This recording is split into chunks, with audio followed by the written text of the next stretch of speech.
adendo aqui com a leitura da História do Cristianismo de Bruce Shelley, tá certo? O texto que, para mim, vai definir de uma forma muito inteligente acerca da importância desse período. É um texto um tanto longo, mas se você tiver paciência, acredito que você vai ganhar muito com essa leitura. Então temos aqui o período escolástico, a Suma Teológica, né, Tomás Aquino. Eu vou retornar para esse mapa aqui e fazer a leitura. Com essa leitura nós encerramos a nossa aula, essa aula que é um adendo à aula sobre monasticismo. Veja só, página 220 do livro História do Cristianismo de Bruce L. Shelley.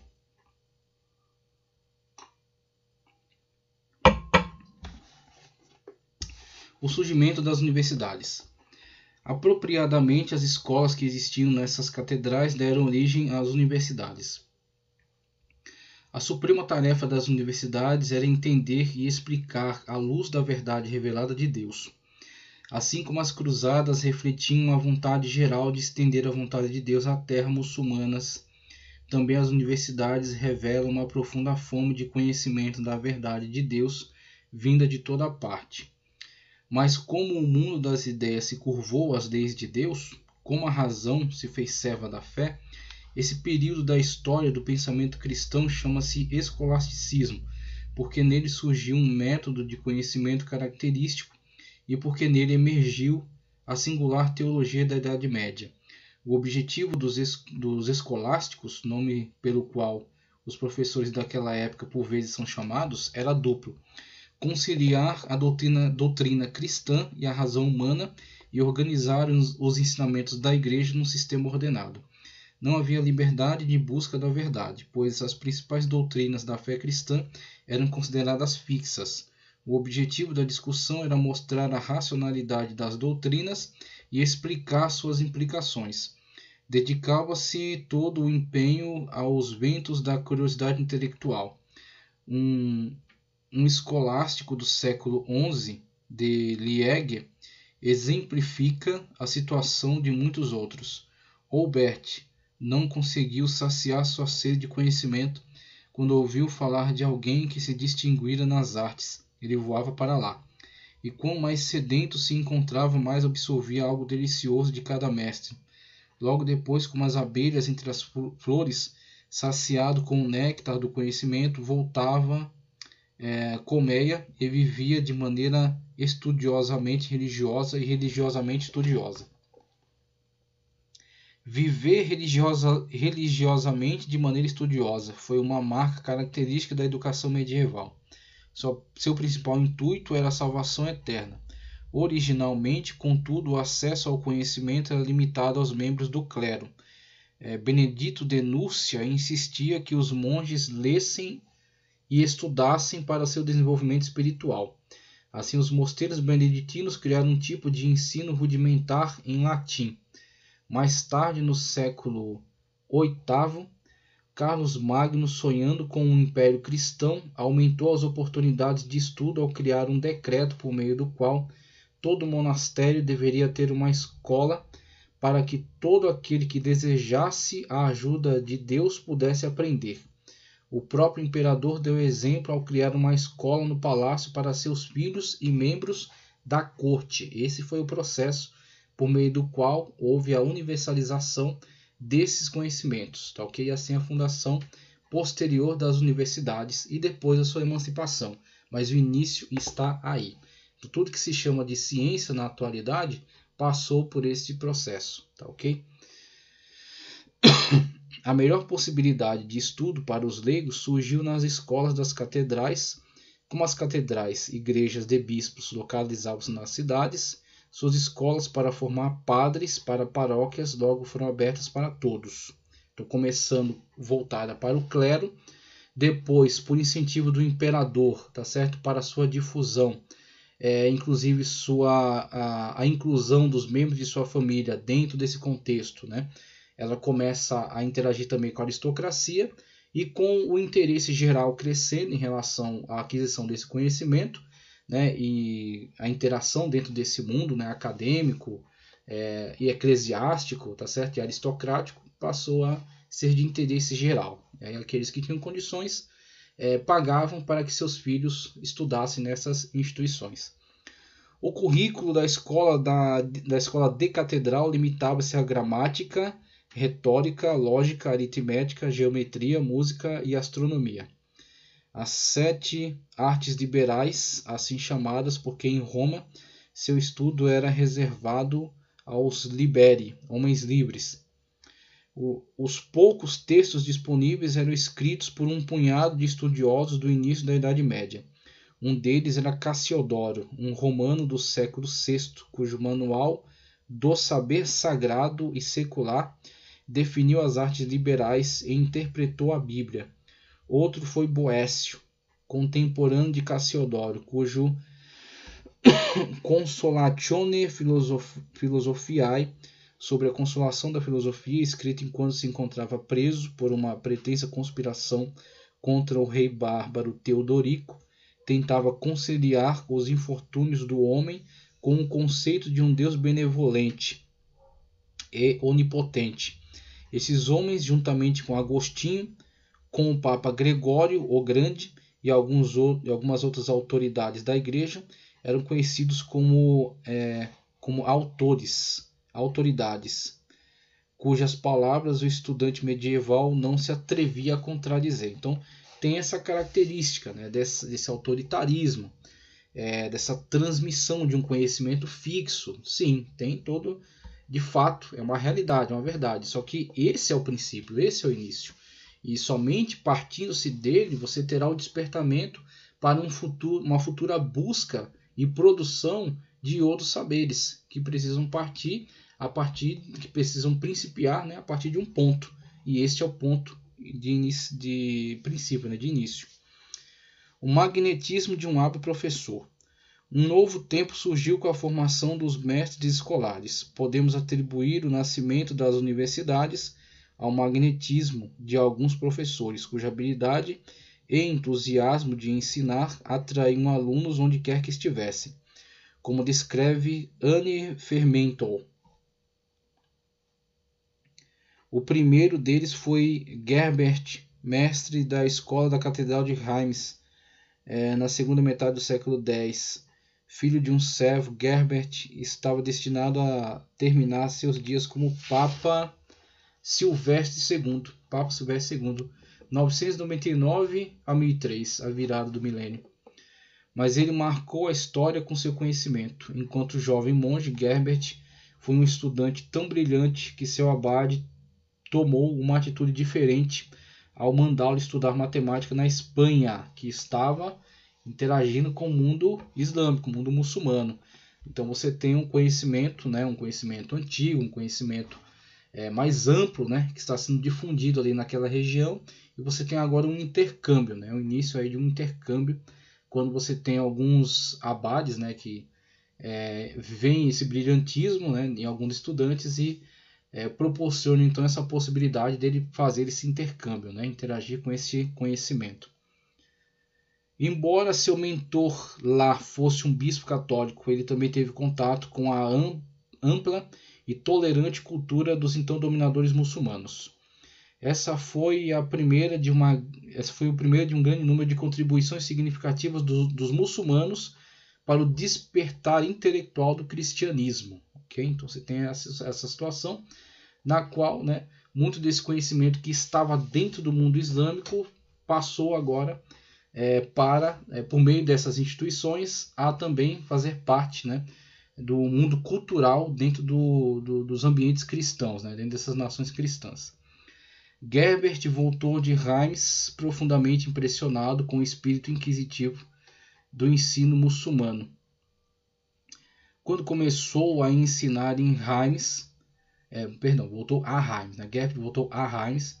Quando começou a ensinar em Reims, anunciou que a citação dos tradicionais, né, autoridades da igreja não era mais suficiente. Seus alunos dali em diante iriam estudar os clássicos romanos no original. Olha aí a busca, né, o começo daquilo que será o grande movimento renascentista, quando algumas pessoas que passam a ter um intercâmbio com este mundo mais antigo, né, com esse mundo que havia tido uma formação anterior, diferentemente desses povos que agora que estão sendo agregados, organizados, essas instituições que estão sendo agora fundadas, passam a interagir com esses povos que detinham um conhecimento, tá certo, mais antigo, e aí eles começam agora a querer consultar direto na fonte, não a partir das releituras, né? Não a partir das interpretações, mas diretamente nos textos originais, né? Originais no sentido de serem cópias daqueles, né?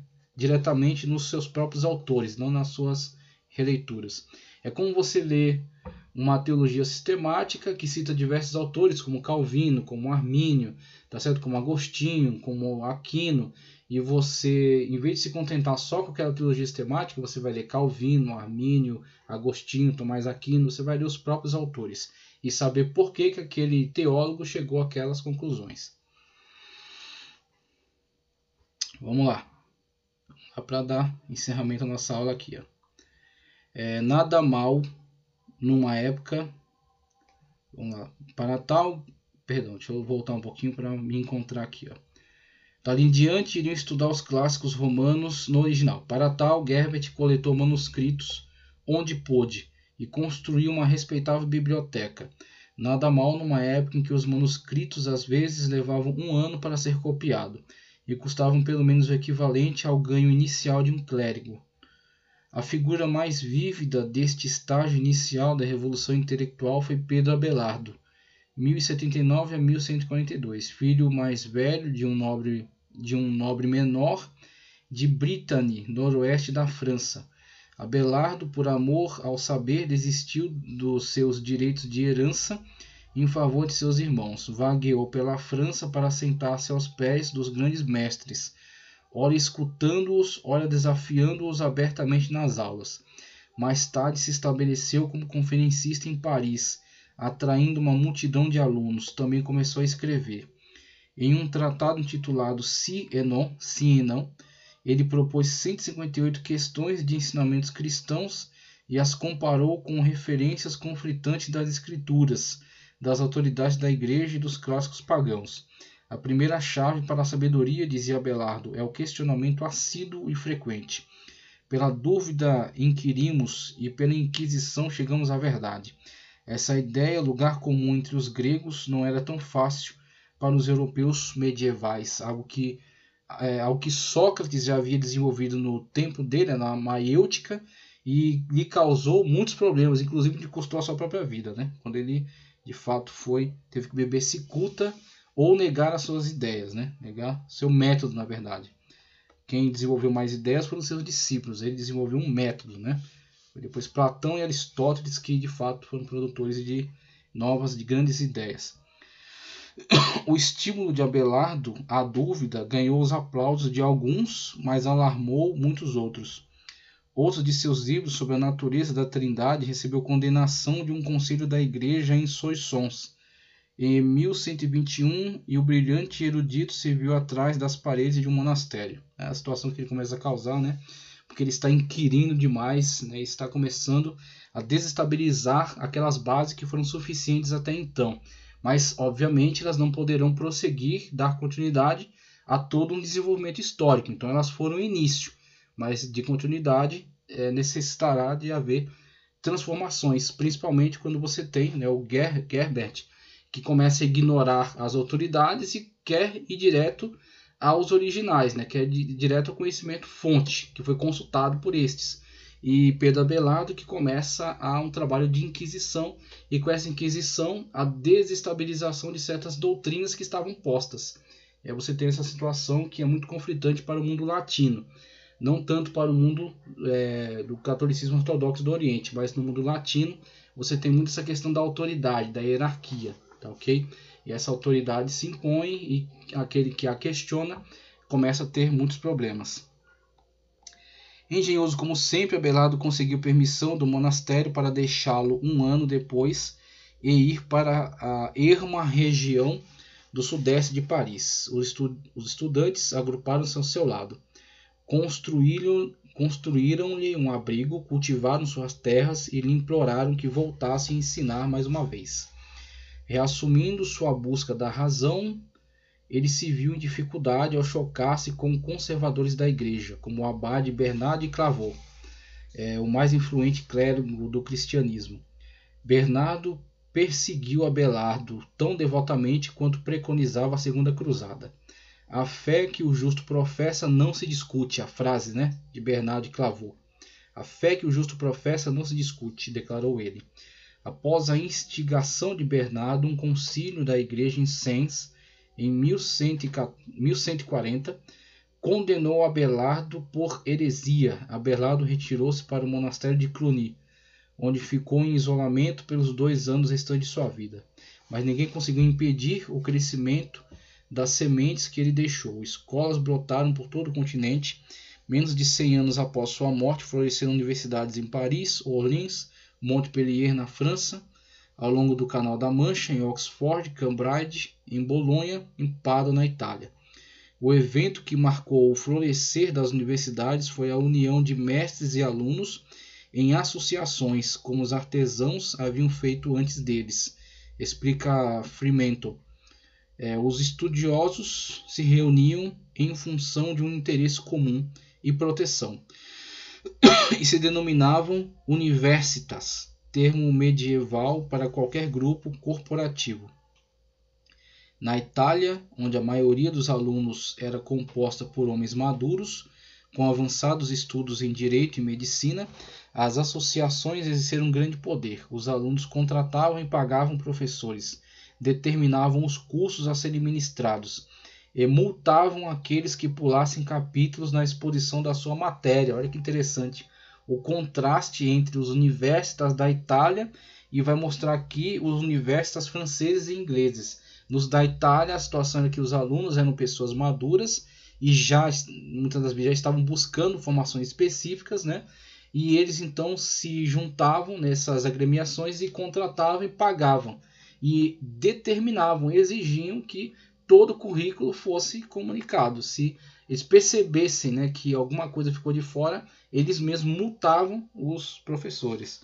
A situação, as diferentes situações que vão desenvolver aí as universidades. Nas universidades francesas e inglesas, onde os alunos eram mais jovens, associações de mestres prevaleciam. Eles proibiam os alunos de praguejar ou jogar a dinheiro. Multavam-nos por não obedecerem ao toque de recolher e ensinavam modos à mesa. Quando ouvimos a palavra universidade, logo pensamos em edifícios com paredes cobertas de era e pátios gramados.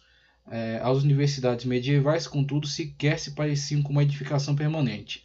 As primeiras palestras foram ministradas em barracões em Oxford e Cambridge, no mosteiro da Catedral em Paris e nas praças da Itália.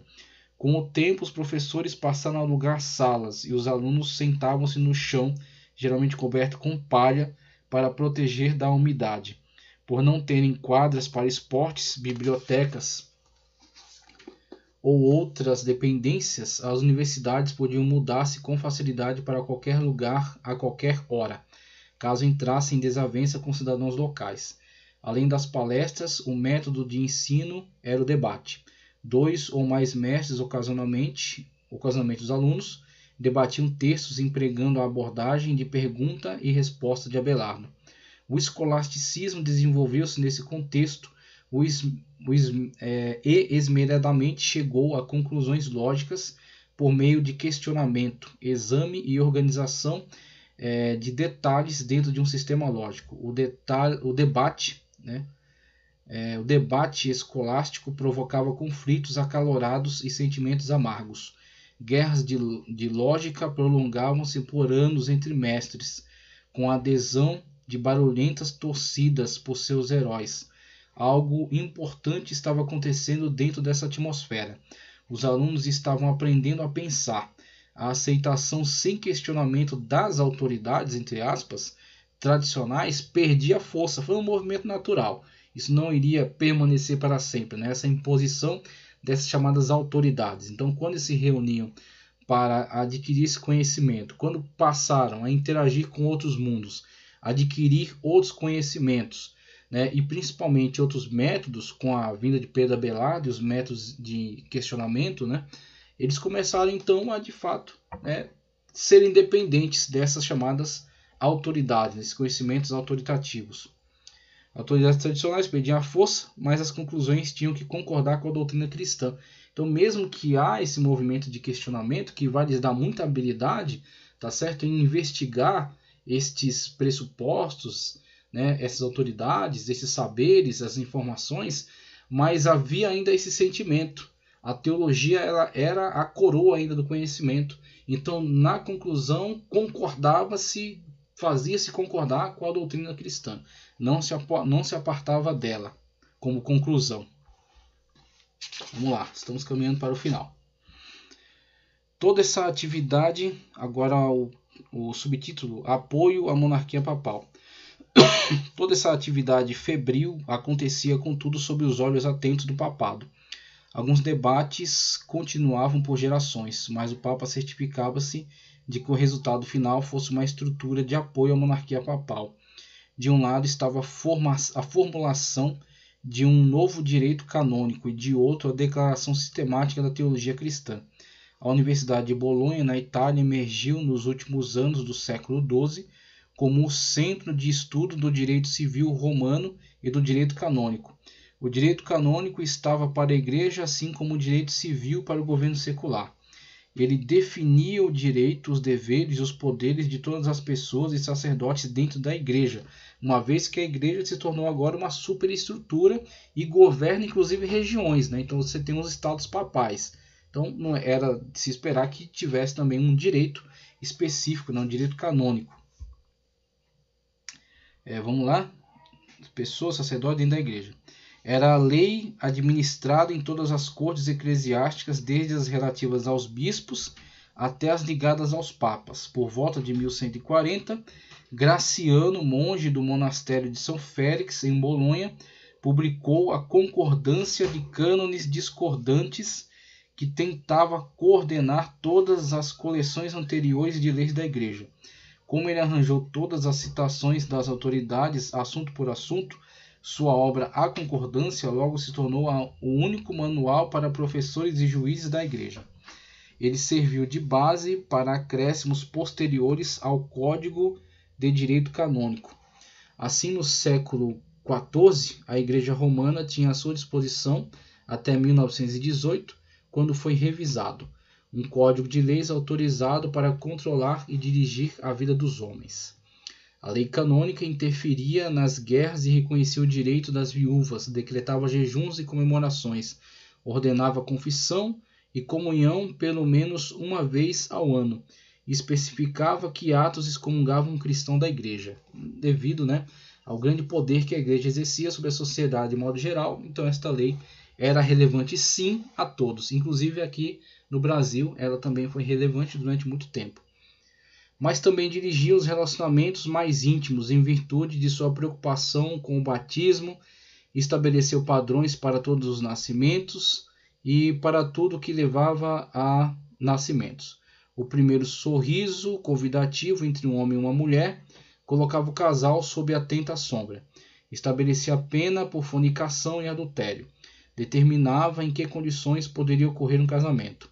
A lei canônica, para resumir, referia-se não só a todo sacerdote, como também a todo leigo, agricultor ou príncipe, e revelava não apenas o caminho da salvação, mas também a verdadeira natureza dos órgãos morais íntimos dos homens e das mulheres. Então, temos aí, somente esse próximo parágrafo, essa ânsia de controlar, o desvelo para atingir cada aspecto da vida deve ter disfarçado a brecha existente no cristianismo organizado pela lei, reduzia a liberdade humana a um mínimo miserável e esquecia que Deus designou a liberdade como requisito para alcançar a fé verdadeira. Então você tem esse movimento de estabelecimento total do poder da Igreja e domínio sobre todas as esferas da vida. E agora a organização disso dentro de um código canônico. Tá, ok? Com isso você vê o poderio que a Igreja alcançou dentro desse mundo europeu. Então, ao mesmo tempo que você reconhece, os benefícios, você também tem que ver a grande tirania, a grande tirania com que essa instituição governou sobre todos os povos. E não seria de outro modo senão o caminho da reforma. A reforma, de fato, foi imprescindível para que os povos fossem libertados desta grande tirania que foi exercida por essas lideranças. Leitura final, quero fazer o ápice da visão racional. A igreja não podia se fazer de surda. Para acalmar o alarido, Tomás de Aquino, 1224 a 1274, foi enviado da Itália para Paris, que os movimentos que já foram analisados aqui nas leituras criaram essas importantes instituições que nas suas discussões, nos seus debates, começavam a questionar pontos importantes da igreja, das autoridades, do código canônico, tá certo? Da hierarquia da igreja. E aí você tem grandes nomes de dentro da igreja que têm alta formação e que são confiados como representantes dela para organizar, para tranquilizar, para acalmar esses movimentos revoltosos. Temos aí Tomás de Aquino, por exemplo. Foi enviado da Itália para Paris. Tomás era um monge dominicano, nascido nobre, de mente brilhante, atividade incansável e disposição afável. Como Abelardo, honrava a razão acima de todos os outros atributos humanos, mas se distinguia tanto por sua fidelidade à igreja quanto pela erudição, enquanto Abelardo era um espírito mais livre, Então ele era mais, de fato, fiel, à autoridade da igreja. Ao invés de imediatamente denunciar as ideias de Averroes, Maimônides e Aristóteles, Maimônides que eu citei, era importante no mundo árabe, um judeu muito importante no mundo árabe, e Aristóteles, ele examinou seus escritos ponto a ponto, refutando alguns e reconciliando outros com o cristianismo. O resultado foi a Suma Teológica, um resumo do conhecimento teológico. A Suma tinha em vista todo o universo. Vou até passar para a imagem de Tomás Aquino, uma vez que estamos falando dele. Vamos lá. O resultado foi a Suma Teológica, um resumo do conhecimento teológico. A Suma tinha em vista todo o universo. Tomás diz em seu início: na doutrina sagrada, teologia, todas as coisas são tratadas do ponto de vista de Deus. E o conteúdo da teologia é em parte o próprio Deus e em parte os outros seres ordenados por Deus. Aquino fez uma clara distinção entre filosofia e teologia, razão e revelação, mas não há contradição entre elas. Ambas são fontes de conhecimento e vêm do mesmo Deus. As duas diferem em seu método de busca da verdade.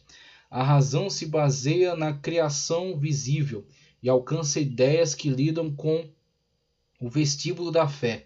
A revelação olha para Deus como ele é em si mesmo, e por isso é superior à razão, ambas com a certeza e o tema que lhes são próprios. A razão, por exemplo, pode provar a existência de Deus, ao aceitar o princípio de Aristóteles. Todo efeito tem uma causa, toda causa uma causa anterior, e assim por diante até chegar à primeira causa.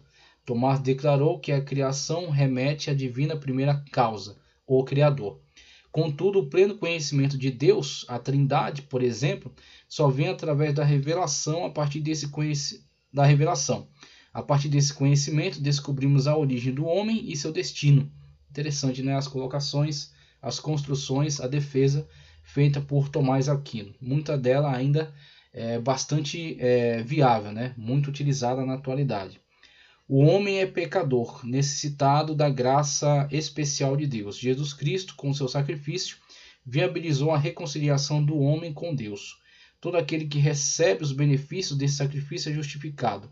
Mas a chave de tudo, da mesma maneira que ocorre com o ensino católico tradicional, está na maneira como os benefícios do sacrifício de Cristo são vividos.